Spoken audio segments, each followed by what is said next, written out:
Olá a todos, aqui quem fala é Daniel Pavan.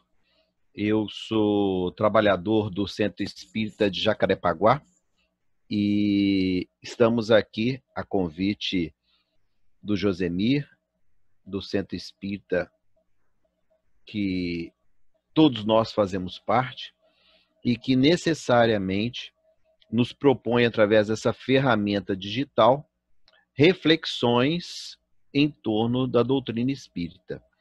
A minha proposta para este encontro é que nos falássemos dos primeiros cristãos. Qual é o objetivo de falar dos primeiros cristãos? A ideia é de que os momentos que vivemos na atualidade, com a questão do coronavírus, né, dessa doença chamada Covid-19, que a tantos está assustando e causando preocupações realmente pertinentes. As preocupações são pertinentes com a saúde, a questão da segurança familiar, a preocupação muito clara, muito séria com aqueles que estão nos grupos de risco. Realmente é uma questão importante que estejamos nos acercando de todos os recursos necessários para não passar por essa prova ou por essa dificuldade. Não que possamos, de alguma forma, evitar qualquer tipo de contato. Não, não é essa a proposta. E a minha reflexão vem exatamente em torno de como agir nesse momento. Se somos espíritas, estamos hoje nos assemelhando aos primeiros cristãos. Nenhuma pontinha de orgulho nesse sentido, de vaidade nesse sentido, de que estão se comparando aos primeiros cristãos, achando que são mártires. Não, nada disso. O que pretendemos falar e refletir neste momento é que os primeiros cristãos, eles tinham algo que dava a eles um estofo moral, ou seja, uma capacidade moral de enfrentar a situação a que estavam sendo submetidos. Não quero também com isso dizer que a situação que vivemos hoje é parecida com a situação dos primeiros cristãos. Não, não é. São situações muito mais difíceis a que os cristãos viveram naquele primeiro momento. Então, Daniel, para onde vai caminhar a sua reflexão? A minha reflexão vai caminhar para a filosofia que estava introjetada no pensamento cristão daqueles que iniciavam a caminhada logo após a morte de Jesus. Vamos pensar. O Cristo vem num momento em que as pessoas estavam desacreditadas do mundo. Vamos voltar para a questão da Palestina. Pensar Israel, pensar Jerusalém. E nós vamos identificar que era uma colônia de Roma. Tinha toda uma dependência política, administrativa de Roma. Então, todos aqueles que estavam em Jerusalém e nas cidades de Israel, necessariamente viviam como servos de Roma. como escravos de Roma. Eram povos escravizados. Eram povos submetidos ao poder bélico, ao poder político, ao poder econômico de Roma. Então, quando nós percebemos que aquela situação vivida por eles impunha ao povo uma dor, porque não possuíam a liberdade de escolher, muitas vezes, por conta própria, o seu destino. E nós temos na literatura várias lições, várias histórias. Posso citar uma delas, que eu acho que vale a pena que todos possam buscar, a história que está no livro Paulo e Estevão, do nosso querido Emmanuel, com Chico Xavier psicografando, que conta a história do Estevão, que foi o primeiro mártir do cristianismo, aquele primeiro cristão a ser executado pelas mãos de Paulo. E a história de Estevão inicia-se com o pai sofrendo uma série de injustiça por conta do Estado, por conta da administração de Roma. Existem muitos detalhes nessa história que o tempo aqui não nos vai permitir, mas gostaria de ressaltar para todos. Ele é convocado a ir ao palácio se explicar pela situação que ele colocou a propriedade dele. E lá ele começa a questionar o que o administrador estava fazendo. E ele perde não só a propriedade, como ele perde a liberdade e ele vai a óbito.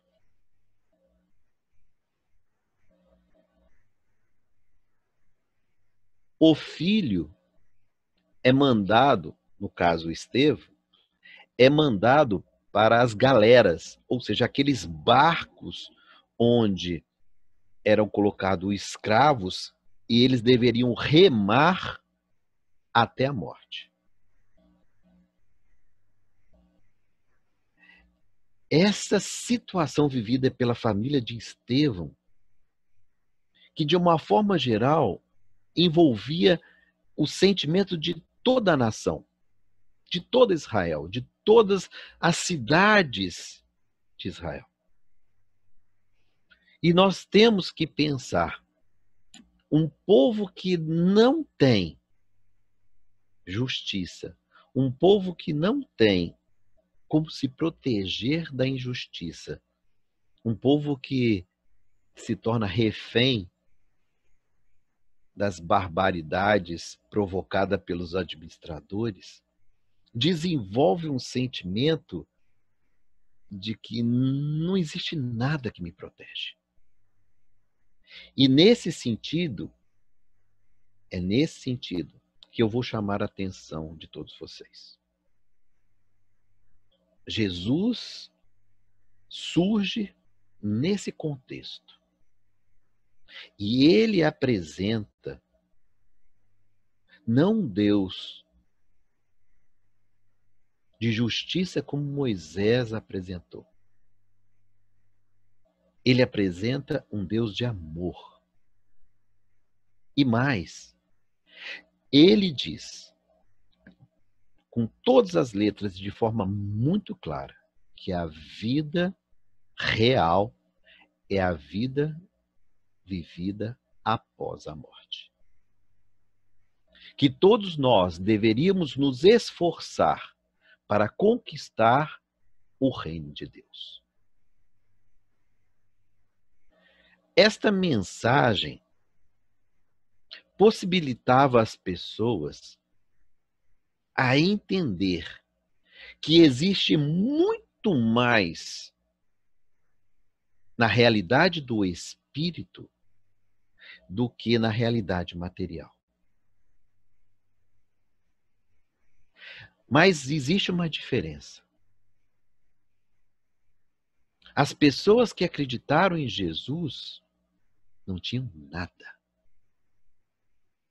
A maioria delas, gente humilde, gente simples, ignorante, trabalhador braçal, escravo, pessoas desprezadas pelo poder público. E é através dessas pessoas, através desses sentimentos, que o cristianismo cresceu. Porque se eu não tenho no mundo aquele que me envolve, aquele que me protege, aquele que me defende, encontraram na filosofia cristã força moral suficiente para entender que estamos aqui na terra de passagem e que necessariamente poderíamos suplantar as dores do mundo com as verdades eternas. Então, o que nós queremos propor, já que fizemos a identificação dos sentimentos desses primeiros cristãos, é que, como nós estamos hoje? Eu perguntaria a todos que estão assistindo esse vídeo. Nesse momento em que uma crise sanitária vai nos levar a uma crise econômica muito maior do que a sanitária, e que, ainda que milhões não morram, milhões ficarão desempregados. E nós já estamos vendo, não sei vocês, eu falo por mim aqui agora, já estão batendo na porta pedindo ajuda. Amigos que não têm como pagar a conta de luz, amigo que não tem como pagar a conta do supermercado, o gás que já está faltando, e nós vamos ainda prolongar esta quarentena por pelo menos mais 15 dias. Pós-Páscoa. Ficamos a nos perguntar como reagir ao momento de tanta dor no planeta. E é bom lembrar, não é só no Brasil. Nós estamos falando de uma situação de crise no mundo inteiro. Aqueles que estão se desesperando é porque não possuem uma filosofia que dê a eles mais do que eles têm na atualidade. O que nós temos hoje? Parece que está assim, ó, sumindo das nossas mãos. O medo de contrair o vírus, o medo de contaminar a todos em casa, o medo de perder o emprego, o não ter como ganhar o ganha-pão. Nós estamos vivendo um momento difícil. Volto a repetir, nada comparado aos primeiros cristãos. O que comparo é a força moral que a doutrina espírita nos dá para enfrentar dias de dor. Não é uma questão de estar alheio a tudo que está acontecendo. Nós devemos nos orientar. Nós devemos assistir, sim, os noticiários e acompanhar as orientações dos médicos, a orientação do Ministério da Saúde. Nós devemos acompanhar e saber como nos prevenir. Entender o tamanho da dimensão desse problema no mundo é importante, mas não desesperar precisa de uma identidade com a doutrina dos Espíritos. Não basta hoje dizer assim, eu creio, porque tenho visto, e falo por mim, tenho visto pessoas dizendo, eu creio em Jesus, como se fosse um amuleto nesse momento. Como necessariamente pegar algo que nos desse, vou pegar aqui, o Evangelho. Pegar o Evangelho e dizer assim, Senhor, me ajuda. Nesse momento, não tranquiliza, ainda que possa funcionar para você como amuleto. Porque o que funciona agora é acreditar numa doutrina, é acreditar numa filosofia. E isto é um histórico, não é em um dia que se faz isso. Não é através de um momento que se faz isso.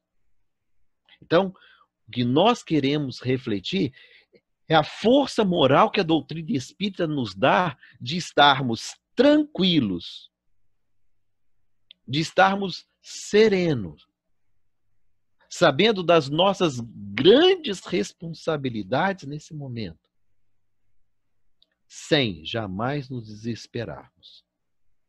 Porque, para além dessa vida, existe a vida do espírito.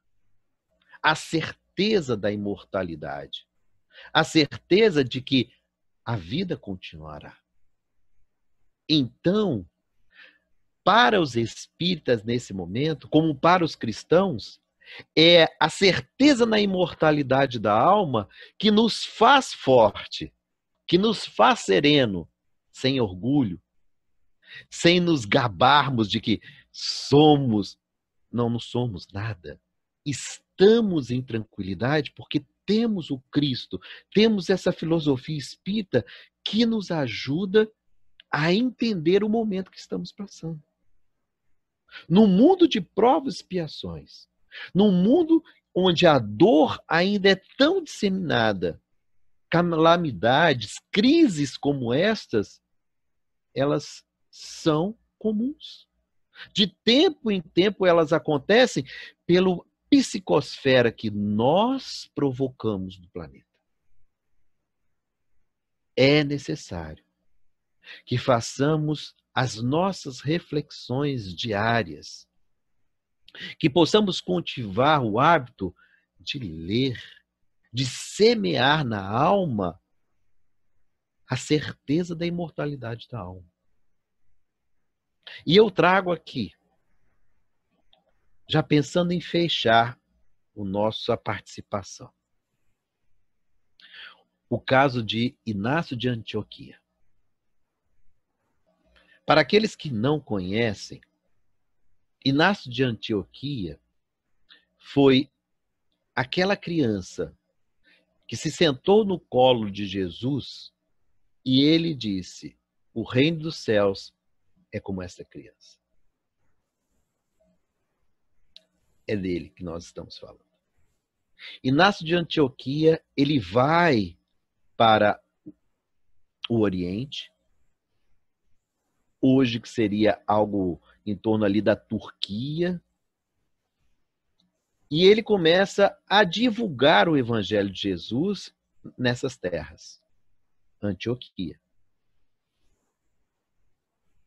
E ele começa a ter problema com as autoridades.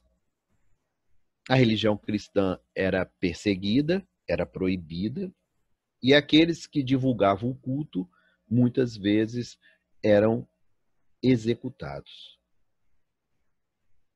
Então, eu vou compartilhar com vocês algumas partes dessa história. Uma história lindíssima. Essa história, ela se inicia com o nosso querido Inácio tentando imaginar uma situação diferente, porque ele tinha sido preso.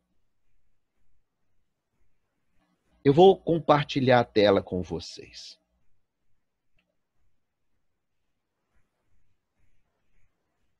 Olha que interessante. Estão conseguindo ver aí? Diz assim o texto. Finalmente, num dia ensolarado e quente,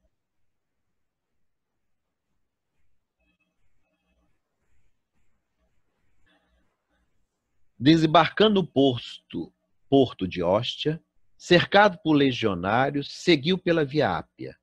Quando, ao cume de uma colina que circundava a cidade, ele começou a sorrir.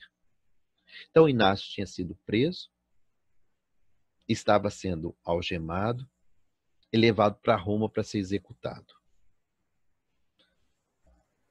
Continua o texto assim no segundo parágrafo. Aquele homem alquebrado sorria a ponto de comover-se até as lágrimas. E um legionário aproximou-se dele, bateu-lhe na face colérico e lhe falou: Tu deves estar louco. Por que sorris? E para mim aqui é importante dividir com vocês esse pedacinho, porque jamais, jamais o legionário conseguiria entender o que se passava na cabeça do nosso querido Inácio. E eu convido a vocês a imaginar por que ao chegar no alto da montanha e ver a cidade de Roma, ele sorriu.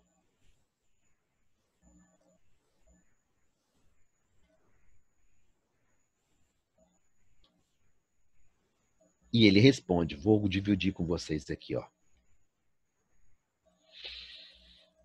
Sorriu diante de tanta beleza que os meus olhos descortinam. Sorrio porque chego a Roma e vejo uma cidade imponente. Sorrio ao olhar os casaris de mármore, as estátuas que rutilam ao sol, as águas prateadas do Tibre, circundam as montanhas como alaúde, Sorrio. Antes que Inácio pudesse prosseguir, o soldado lhe gritou: Mas tu vais morrer, miserável! Como podes sorrir?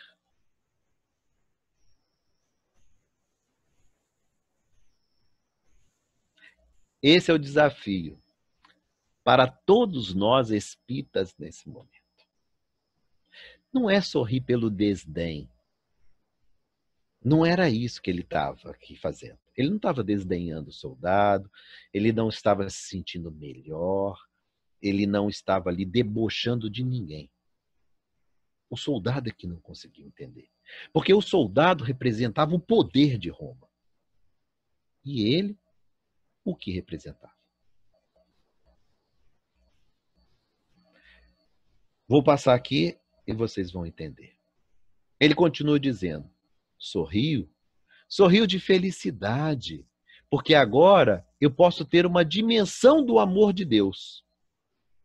Porque se para vós, que sois corrompidos, e se para vós, que sois criminosos, Deus concede uma cidade tão bela, tão harmônica, o que não haverá de oferecer para aqueles que lhe são fiéis?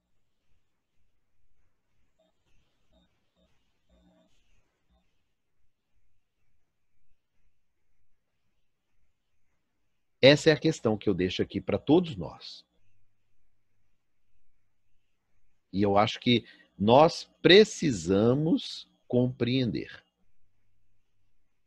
que estamos diante de um momento que para nós pode ser difícil. Pode ser difícil, eu entendo. Pode ser desafiador em muitos momentos. Também é possível. O que não podemos, como espíritas, o que nós não podemos como espíritas, é necessariamente nos desesperarmos diante das questões materiais. Porque ainda que Inácio fosse levado à morte física, ele tinha certeza da imortalidade da alma.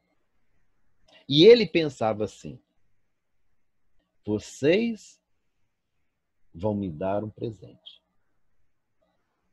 me fazendo ver Jesus antes da hora. Eu teria uma vida inteira ainda para trabalhar em nome do Cristo.